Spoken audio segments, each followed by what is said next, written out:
Hi, I'm Laura Nouns, and I want to show you two of the tools that I use for making bias tape.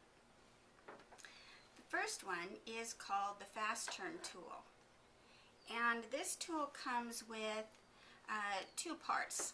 One is a tube and the other is a little hook. With this tool, you need to cut strips of fabric on the bias, like this, okay? And the instructions that come with the Fast Turn will tell you exactly how wide the bias strips need to be cut for the size tube and the finished width of the strip or bias tape that you're making. You are going to take the strip of fabric and fold it in half with the right side together, like this, and then stitch 1/4 of an inch from the edge of the fabric. So I have a piece right here so that you can see what it finishes. Okay, there you go. To make it a little bit easier to run this through the tube, I've trimmed the 1/4 inch seam allowance down to 1/8 of an inch, so I have a real narrow seam allowance right here. The next step is to take the tube, the Fast Turn tube, and run it right up the center of the fabric tube. Now, depending on the length of your fabric tube, you may have to keep sliding down, so you're going to get a little bit of gathering until you have just a little bit of the fabric extending at the end of the tube, just like this.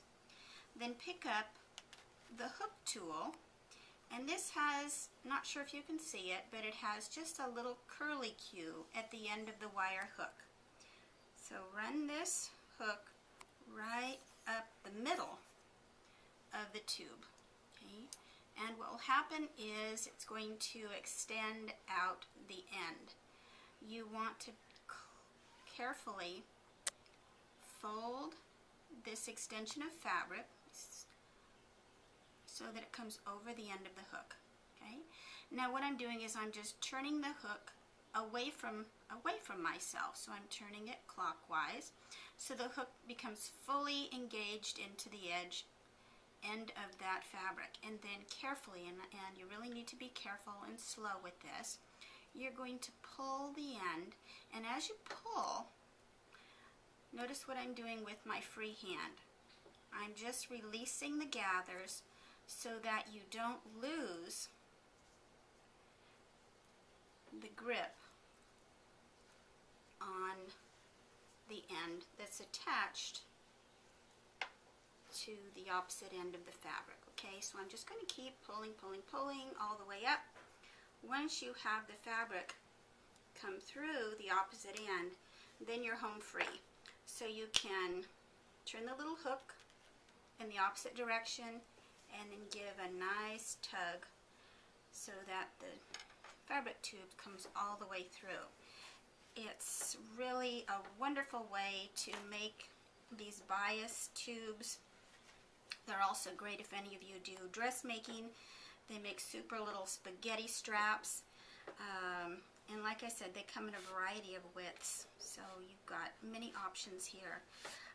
You want to place the tube of fabric on the pressing board and then just give it a real good press so that the seam is centered on the side, on the upside, the side that's facing you. So just like this, okay?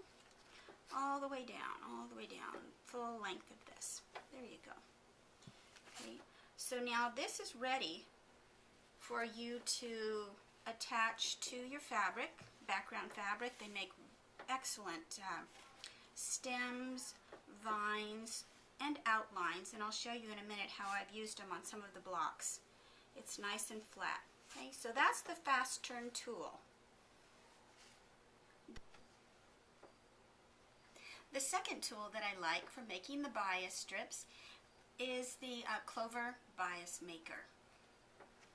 These also come in a variety of sizes, and they're color coded depending on what size width you want your bias strips to finish. I'm going to use the 1/4 inch today, so I've got this green strip here, my strip of fabric, cut on the bias. I like to even give this fabric a little bit of a press with either spray starch or spray sizing just to stiffen up just a little bit.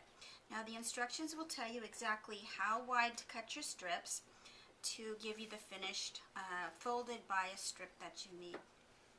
Now this is how it works.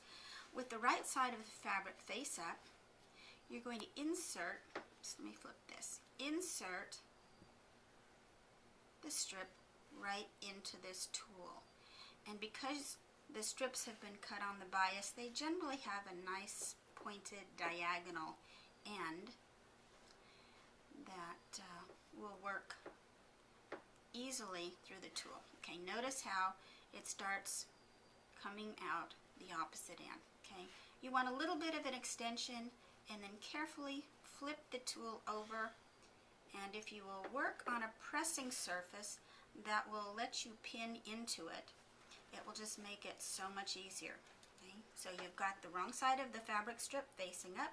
I flipped the tool over, and now with a pin holding the tool, holding the strip in place, I'm going to carefully pull along the tool while I'm pressing on the strip. And what's happening here is the fabric is giving me a nice double fold. So both sides are pressing in toward the center. Let me stop for just a minute so you can see what's happened here. So I have a nice fold on both sides. What you need to be careful of here at this point is when you're pulling the tool along the length of the fabric, make sure that this strip stays centered. It's real easy to get this a little bit out of alignment, and then all of a sudden your strip isn't folding properly. And it happens to all of us. So if you find that happens to you, just push this back and restart. Okay, so your folds are off, pull it back as far as you need to, and then restart.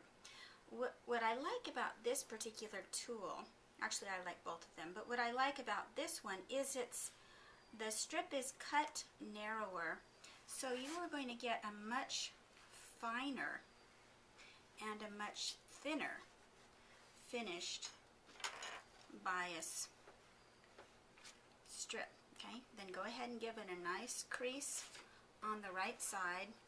Let me just pull a piece here that I've been working on. And the next step is to take, I like some of this basting glue. I'm just going to put a few little dots on here. So what this bias strip will do on this block is actually cover the raw edges of this shape. So this is one nice use for it. Another, like I said, would be for vines or for stems. And then I'm just going to very carefully press